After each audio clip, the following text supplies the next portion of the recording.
Good afternoon and good morning, everyone. Again, I'm Mark McCombs. I'm the Executive Director of Colby House here in Chicago, the Jail and Prison Ministry for the Archdiocese of Chicago. I'm also a member of the Advocacy Network team with CPMC. Thank you all for joining us today for our end of the year priorities town hall meeting. We have a very robust and group of experts that I'm looking forward to hearing from in a few minutes. I'm going to let them all introduce themselves in the interest of time, but if we could start with a prayer, and if everybody could just spend a second or two putting yourself in the presence of God. Father, your servant Paul wrote that if we live in the Spirit, let us also follow the Spirit. Let us not be conceited, provoking one another, envious of one another. Instead, Paul told us that the fruit of the Spirit is love, joy, peace, patience, kindness, generosity, faithfulness, gentleness, and self-control. Father, help us to be the instrument of the Spirit that works to bind the wounds of a divided nation and brings us to the civility and respect needed in all things, most especially all things related to our brothers and sisters in custody and those trying to overcome the barriers to reentry. In doing this, Father, let us be guided by the word of your servant James, who wrote, "Know this, my beloved, let every person be quick to hear, slow to speak, slow to anger, for anger of a man does not produce the righteousness of God." We ask this, Father, through your Son, our Lord Jesus Christ, and through the intercession of our patron here in Chicago, St. Maximilian Kolbe. And to that we say amen. Amen. And so let's get right into it. If you have questions, please put them in the chat. And when the time comes, probably towards the end of the session, we'll direct those questions for you to the appropriate person. But Christy Williams from Catholic Charities USA, you're up. All right. Can everybody hear me okay? Thank you all so much for the opportunity to be part of this important conversation. I will share my screen quickly, and while I'm doing that, I'll introduce myself. So I'm Christy Williams. I am the Director of Policy and Government Affairs at Catholic Charities USA. I lead the organization's advocacy on criminal justice reentry issues and at the federal level, and I provide policy and advocacy support to our network of 168 agencies that provide services to people that have been impacted by the criminal justice system.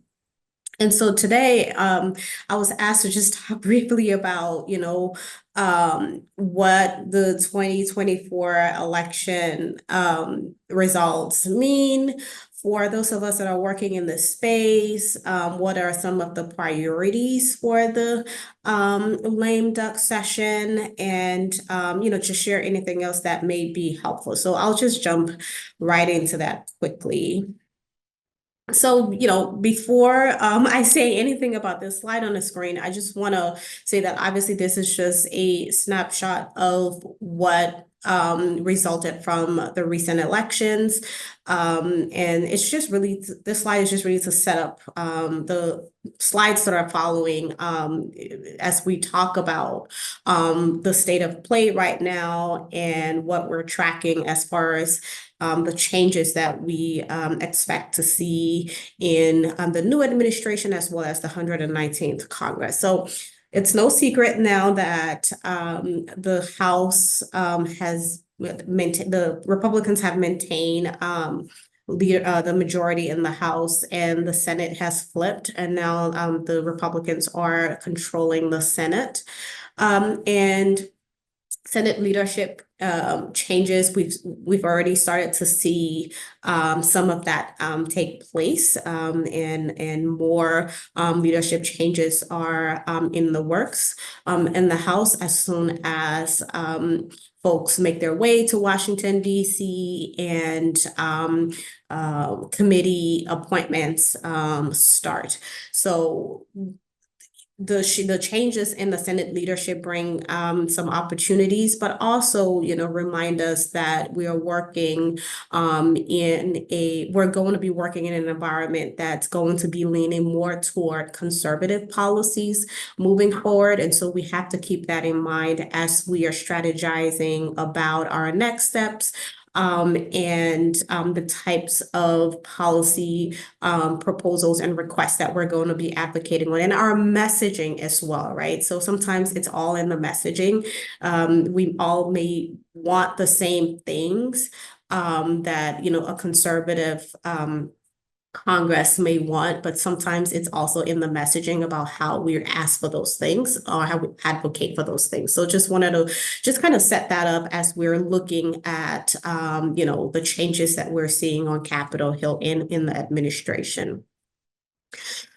Looking at the lame duck session, there's really not too much we're hearing about, and just wanted to highlight the 3 bullets of that's on the screen of the things that we have been hearing about. Obviously, nothing on Capitol Hill is set in stone until it actually happens. Things can change overnight, but these are some of the things that we've been hearing.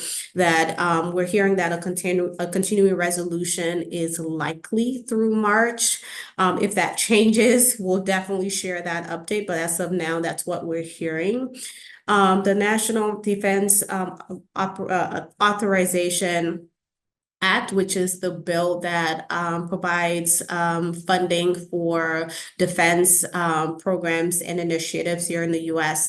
It's a critical priority for both chambers and for both sides of the aisle. And that is the Senate version of the NDAA currently has the Second Chance Reauthorization Act provision in there. And so we are hearing that there's some, we're hearing encouraging language, information that, there's interest in keeping the Reauthorization Act in the NDAA as it moves. But we're still, knocking on doors, making calls, and showing up to meetings just to, again, reemphasize the need for the reauthorization of the Second Chance Act. So, stay tuned on that. We're also hearing that there is possibly going to be a 1-year extension of the Farm Bill. But as you all know, we all have been advocating for that SNAP expansion for people that have certain drug-related felonies. We are not. What we're hearing is that there's just going to be a clean reauthorization bill for at least 1 year, but without the changes that we've been advocating for. So, those are some of the things that we're hearing that's relevant to the work that we're doing. Again, it's no secret that there's a lot of movements and transition going on right now. So I just wanted to just put some dates on the screen so that we can keep them in mind as we're thinking about our outreach and to Capitol Hill, as well as the administration, and our timelines for strategies and coalition work. So January 3rd is when the next Congress will be sworn in and begin their work. Obviously, everybody knows January 20th, 2025 will be Inauguration Day. So that will be the start of the next presidential administration. We're already seeing, nominations of cabinet members already, but obviously that's going to take time for there to be, for all of the cabinet members to be appointed. And there's the second step of them needing to be approved by the Senate. So that's a whole different ballgame that we're going to be watching as well. Obviously, those changes in the administration will really shape the priorities for the administration and how the administration will carry out, those priorities, whether it'll be through executive orders or through the regulatory process. So all of that is still up in the air. And so we're watching closely as these nominations come through and as the Senate does its work of approving those nominations, or not approving them, but we'll see.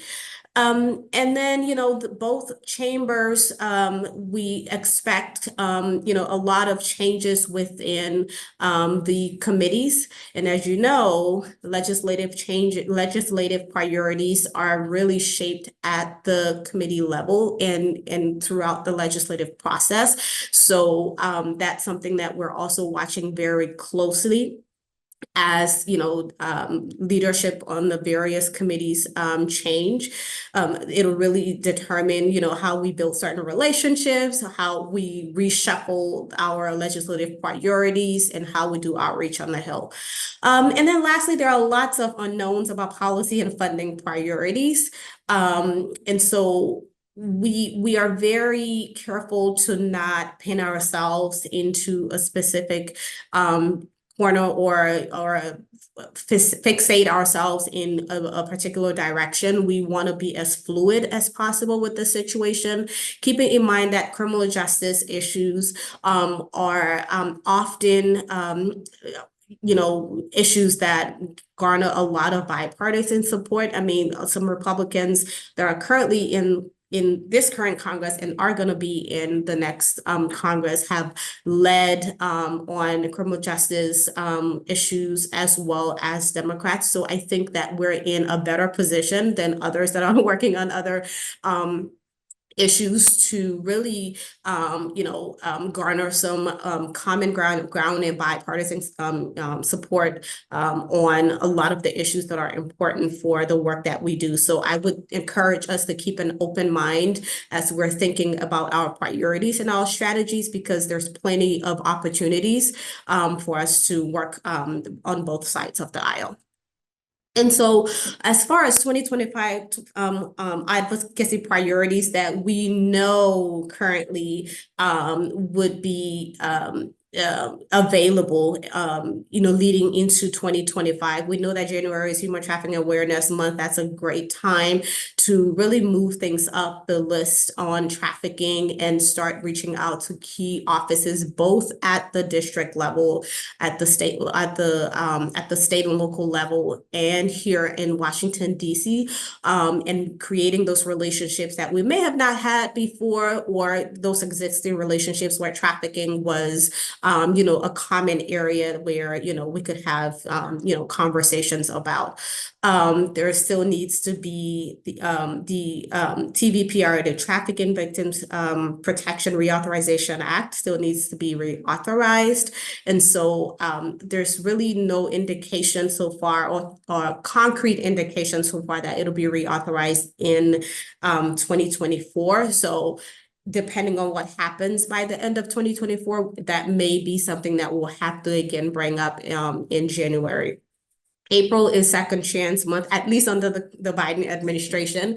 We'll see what will happen under the Trump administration.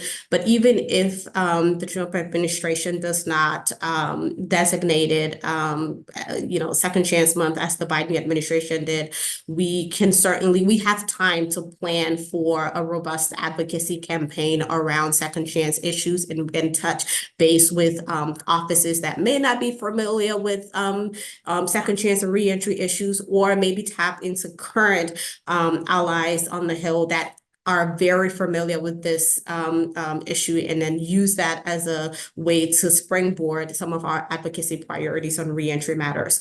2025 appropriations is always important for us to. Anytime there's an opportunity for funding, it's always critical for us to, push forth some of our funding priorities. And in workforce development, I think workforce development is another issue that we can garner bipartisan support on, because it's really important for both sides of the aisle. And so it's all about how we message what our workforce development priorities are. Especially for people that are re-entering society, people that have certain conviction histories. It's all about making sure that, members of Congress are putting their constituents back to work, or adopting policies and shaping programs in a way that ensure that people have access to employment. And the last thing I would offer is that, this is the time to stay engaged, right? Advocacy at any level is critical, but I think now is the time to really boost grassroots advocacy, because that's really going to shape locally what happens as we're going to be seeing a lot of federal changes. Those changes will be first seen at the state and a local level. And so that's where you really need to start strategizing, building coalitions, tapping state and local offices, and strengthening those relationships to offer your feedback on how those policies are shaping your community. Engage at the district level and advocate for reforms. So again, go to your district, your congressional members' district offices, and build relationships with their staff. A lot of new members of Congress are coming to Washington this year. And for many of them, it'll be their first time. And so who knows, maybe you can be that advocate that helps shape their policy priorities as they're learning what their role is on behalf of their constituents in Washington, D.C. Participating Hill advocacy opportunities such as fly-ins and Hill days, whenever it's possible for you to have some representation here on D.C., on Capitol Hill to advocate in D.C., consider that. And then engage in the administrative rulemaking process, right? That's something that not many people are familiar with, but a lot of programs that affect changes at the programmatic level and at the state and local level are really shaped through the regulatory process. And so, responding to submitting public comments, that's something that's critical in providing feedback to the various federal government agencies that will be making changes to whether it's access to housing for people that have conviction histories or reentry initiatives through the federal government agencies. Focus your attention on that as well, in addition to the state and local, the federal level congressional advocacy. And then stay up to date on what we're doing here at CCUSA. Our contact info for action alerts and our weekly newsletter are on the screen. So please feel free to stay in touch with what we're doing. And I look forward to your questions. Thank you, Christy. And again, reminding everybody, if you have any questions, please put them in the chat, and we'll make sure that we get to them and direct them to the right person at the end of the presentation. Emily Mendoza Waters from Catholic Mobilizing. What do you see coming up at the end of the year in connection with death penalty issues? Thank you for having me. Can you guys see my screen? Okay, I'm just gonna put this together. And when you see my screen, do you see my Zoom gallery too? Or should I move you off to a different screen? Okay, great. Well, thank you so much for having me. My name's Emily Mendoza Waters, and I'm the Director of Death Penalty Abolition at Catholic Mobilizing Network. And so really, there's one main priority, but I want to walk through just a few other ones as we look to the end of the year. So I wanted to share with you, looking at, not sure where everyone is coming from throughout the country, but these were the scheduled executions in November. And so we had Richard Moore in South Carolina, who was executed on November 1st. Thomas Creech in the state of Idaho, which a state tried to resume executions after 10 years of a pause. His execution got stayed because they had a botched execution in early February. And so that is pending. And then tomorrow, if you can lift up Mr. Kerry Dale Grayson from the state of Alabama, he is scheduled for execution. Then I want to show December's schedule. So we've got Christopher Collins on December 3rd in Missouri, Mr. Joseph Corcoran December 18th in Indiana, and Kevin Ray Underwood in Oklahoma.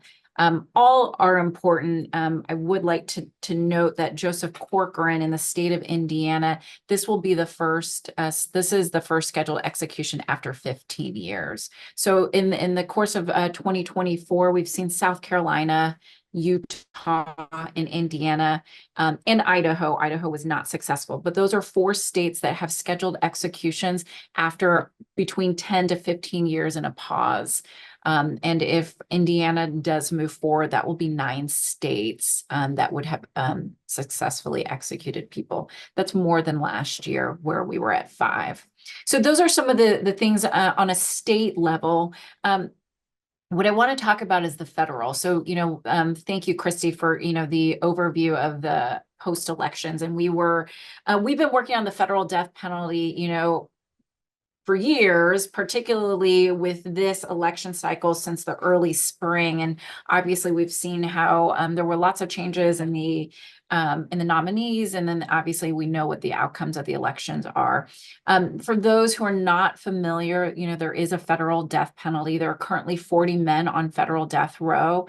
They're housed in Terre Haute, Indiana. Most people think that the federal death penalty is used for terrorism, or treason. Really, for most of the people, it's a crime that involved a federal officer or was on federal land. And these crimes can also be done in a state that does not have the death penalty. So you'll see some cases that are in Maryland or Massachusetts. And so just to kind of give you a little overview of the federal death penalty and how this applies to all of us, even if you come from a state that does not have the death penalty. What does that mean for us right now?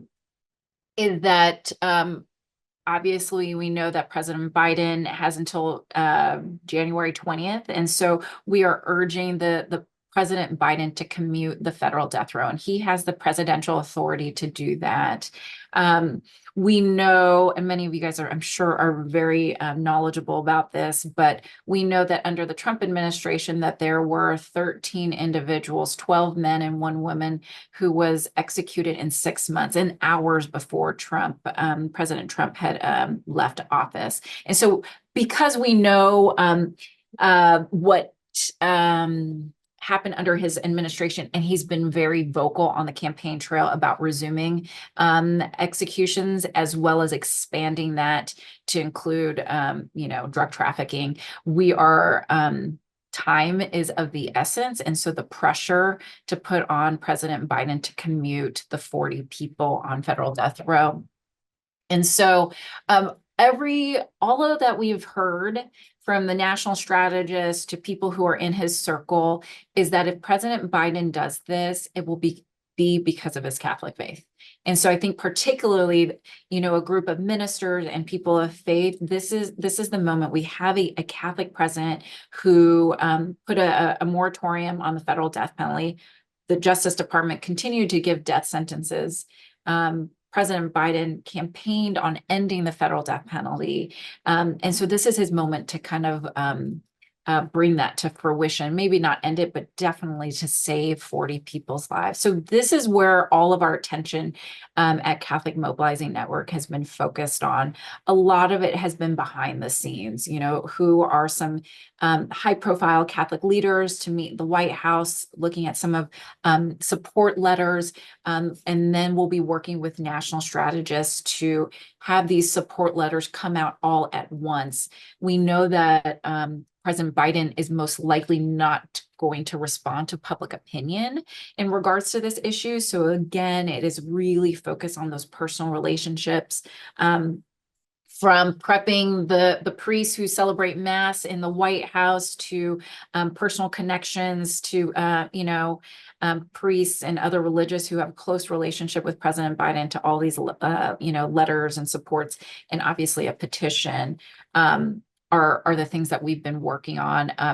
KrisAnne, our executive director, is currently in Rome, so she's been having lots of meetings with the Vatican. So we're looking at the church in the highest levels from the Vatican within the USCCB. Bishops are also working to have a meeting with the White House. They put their their letters in as well as to engage grassroots people in the pews. The other part of a priority, and this is the commutation campaign is our first part of the Jubilee of Hope. And so I'm sure all of you are aware that Pope Francis declared 2025 a Jubilee year. And so obviously it ties so much to the work that all of us are doing in regards to liberating the captives, setting the oppressed free. And so we know that Pope Francis will be opening a prison door in Rabibi, I believe December 26th, and that the month for in the Jubilee for the prisoners is December of 2025. But what Catholic Mobilizing Network is, we're framing our work really in light of the Jubilee next year. And so the Biden campaign, this commutation campaign, is the first part of that. More to come as we kind of develop what the Jubilee will look like, but I know we'll be doing a webinar on the Jubilee and really focusing on if you see in our language and our appeal to President Biden, it's this opportunity for him to give mercy, to live out this Jubilee moment. And so those are the three priorities that I would see. And in a very local level, you'll see, you know, our November and December opposing executions. The federal, we are going to be working until President Biden leaves office. So that's the 20th. I hear it's really up until the 19th. He can maybe sign. I don't know how that works. And then having this beautiful lens and framework, and really it's just the inspiration of the Jubilee to guide our work. And so I will share with you in the chat the commutation campaign. Our website has language of the Jubilee. And so I would ask you to share that with your different constituents, your different groups, to lift that up. If you do have personal connections to President Biden and any of those really kind of relational opportunities, please let us know. I mean, everything is on the table in regards to how we can, you know, I don't want to say pressure, because I hear that he will not do this based on pressure, but this invitation in this moment to kind of, you know, save 40 people's lives. So those are our priorities for post-election and in the most immediate until January 20th. And I'll take questions at the end. Thank you. Thank you, Julie. And again, like, if anybody has any questions, please put them in the chat.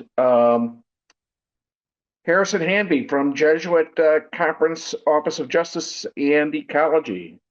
Thank you, Mark. Like Mark said, my name is Harrison Hanby. I am the Manager of Outreach and Partnerships in the Jesuit Conference of Canada and the United States. It's a very long title. And I work in the Office of Justice and Ecology. So there won't be a test on that. But basically, our office within the kind of binational headquarters of the Jesuits works on federal advocacy for the Jesuits and Jesuit institutions throughout the country, and occasionally in Canada as well, occasionally some international work. So we work on a lot of different issues: immigration, the environment, poverty, criminal justice is one as well. And so, yeah, very nice to meet you all, and thanks for having me here. I will say during the lame duck session, we are definitely kind of on the same page as everyone, that commutations of federal death penalty sentences are really the opportunity. Like, we don't need to expand more on that. I will just add, though, that there's really no appetite, as I'm sure you all know, for legislatively ending the federal death penalty. And so we have very few opportunities, and this is one that comes up maybe every 4 years, depending on who's in office. And so we're going to be doing some communications, doing as much as we can to advocate that these sentences be commuted. As far as next Congress goes, Christy did a wonderful job kind of laying out the opportunities and what things are looking like right now. She mentioned the Restore Act, which is something we've been watching in this Congress. We're hoping there will be some opportunities for it in the next Congress, which again repeals the lifetime ban on SNAP benefits for any federal drug sentences. That's a bipartisan bill, so we hope it could get some traction somewhere. And then another one that we've been watching and we hope to be able to do some work on, that there will be opportunity to do some work on, is the Stronger Act, which expands access to substance abuse treatment programs for people who are incarcerated. Those are kind of two bills that we watch and look to see if there's a way to work on. The Jesuit network is very involved in prison education. I think we're up to like 12 or 14 universities that are either doing full-fledged or starting prison education programs. And under the former Trump administration, that was when Pell Grant access was restored for people who are incarcerated. And so that's to say, maybe there will be opportunities in this Congress as well, this upcoming Congress. And so that, I don't have to share with you all how powerful and transformation educational opportunities in prisons can be. And for universities, Pell Grant access is what makes it financially viable often. We're also, Jesuit Social Research Institute is a big research institute of the Jesuits down in Loyola, New Orleans. And they have a man who did a lot of time in solitary confinement on their staff right now. And so we've done some work with him this past year about limiting or ending solitary confinement. We hope to be able to do some more work on that in the next Congress. And another thing worth noting is if the Congress and the Judiciary Committee is very focused on immigration, maybe there will be some opportunities to work on criminal justice reform that aren't as much thrown in the limelight. And so that's kind of what we're hoping for. And we'll see how that works out. But I think Angela and Christy kind of did a wonderful job of laying the scene on those sorts of things. And so that's just a little bit that the Jesuit Conference is watching. And yeah, very nice to be here with you and happy to answer any questions as well. Thank you, Harrison. Marilyn Zygmunt Luke from Alliance to End Human Trafficking. What are you guys looking at for the end of the year? Thank you, Mark, and Courtney, thank you for having us talk today. I'm Marilyn Zygmunt Luke. For those who don't know me, I am the Director of Advocacy for the Alliance to End Human Trafficking. We have a very full portfolio in terms of the issues that we watch, as human trafficking can be implicated in a number of things. We have a number of online safety bills, of course, migration and immigration. We also do trafficking in terms of prisons. We do a lot of education with respect to that. So we've got a full suite of issues.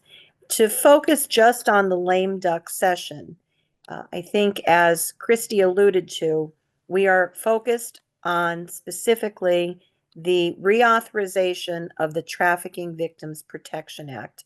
And just by way of background, this is a law that went into effect in 2000. So we've got a very long history and a good foundation for trafficking protections for survivors. There was a bipartisan bill that passed the House this year. It was H.R. 5856. It has been in the Senate for months, and we have been trying to get leadership to either hotline it or attach it to another vehicle legislatively that may be moving. What this bill would do is reauthorize both domestic and international programs that cover the Trafficking Victims Protection Act. The full length and term title of the bill is the Frederick Douglass TVPRA. And what's specific about this bill is it also has some educational components for grants for prevention, which we believe prevention is a key component in terms of preventing trafficking. So we did a webinar with our members. We are also working with the National Advocacy Center of the Sisters of the Good Shepherd on this project. We went to the Hill last week just to share information, and we're going to continue to follow up on that and do a big push for the next few weeks to see if we can get some attention on this. It seems like the bill doesn't have a champion in the Senate, and we have been trying to work with both members of the Foreign Relations Committee as well as leadership to get some movement on this before the end of the year. I think, as Christy mentioned earlier, we're hoping that it's going to pass, but if it doesn't, this is going to be our key focus, one of our key focus bills for next year. And as I mentioned, which may not be particularly pertinent to the group, but I do want to highlight that we've been very focused on online safety bills the past year, and so we have supported a number of them. We are hoping that any one of those pass because online activity can certainly be an enabler and really is the main vehicle now for trafficking. And so we're hoping to have one of those pass as well. If not, again, that'll be a key priority for us next year. We are in the process now. I have an advocacy group that consists of members from across the country.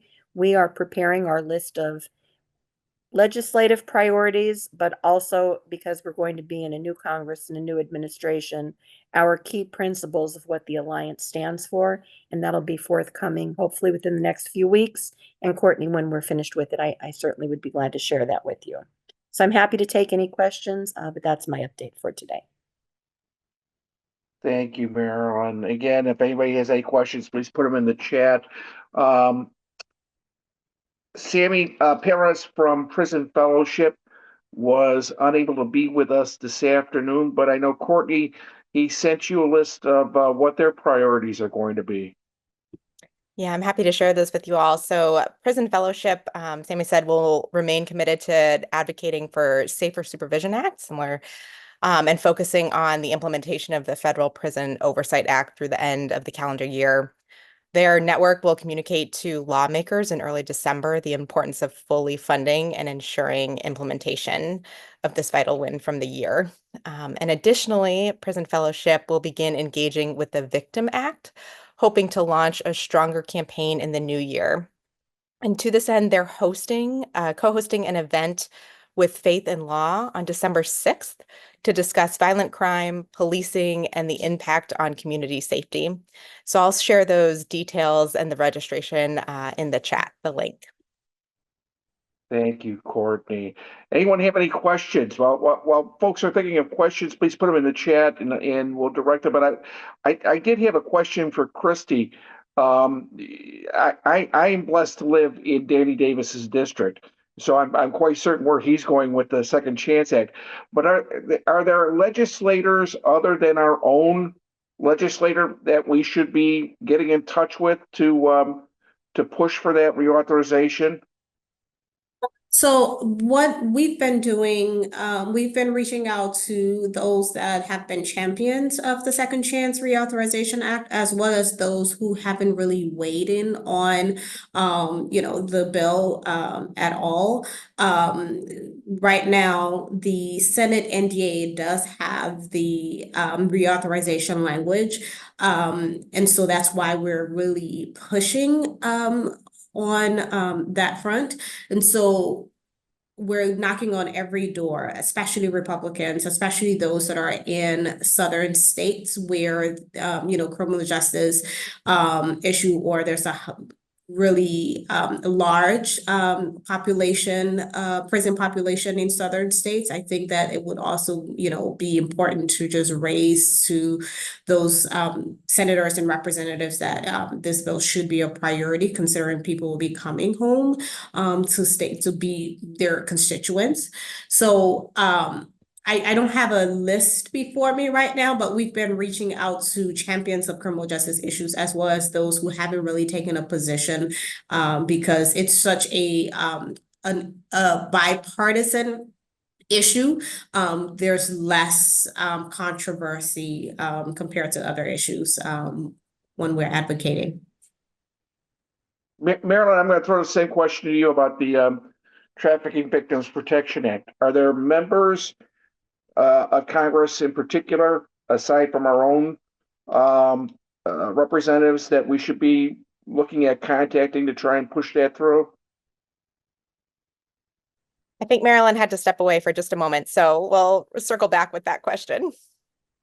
All right, does anybody else have any questions? I'm not seeing any.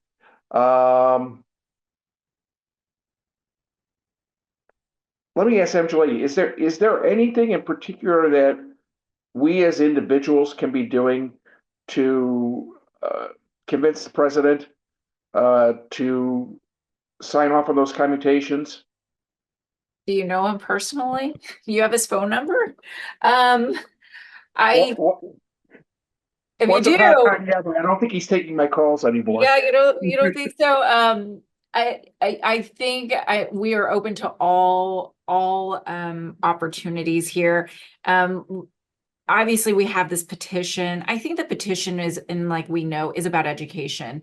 I don't think this, the Washington Post, actually the front page of the Washington Post is about the death penalty today, which was a very, very big spread. And I put a few pieces, a news that CMN has been in recently, but I think it's about talking about this. I think personally talking about this and what's at stake. And again, and if there's a way to lend your voice to that, it's amazing how many, I mean, President Biden, he's, we've been thinking about the type of Catholics that he knows, who we know people who have personal relationships. We're trying to get as close as we can for those people to pick up those phone calls. And I really do think it's going to be these personal connections. And then think about who in the administration. So, I mean, they've got, I mean, you know, Dale Rosanella, we've already sent his book with his letter, you know, to people in the administration, you know, so we've come at it from many different angles, and we are not the only ones in the movement. There is like faith leaders of color, you know, there are conservatives, there are corrections and murder victim family members. But I do think we have a particular voice because every strategist that we've spoken to has said it's because of his Catholic faith. So I would say if you could tell people about it, you know, share the petition, but really the petition is about education. I think praying. And then if you guys have personal connections, I think some of the other relationships that I was like, who knows Jill Biden? Like who's, I mean, I think about who will he listen to? You know, his family, his wife, you know, respected religious. And so if you have any of those personal connections, you know, let us know. But yes, those are some of the things I would recommend. Okay, thank you. Excuse me. Thank you, everybody. Blessings. Have a wonderful Thanksgiving, and we'll see you all soon.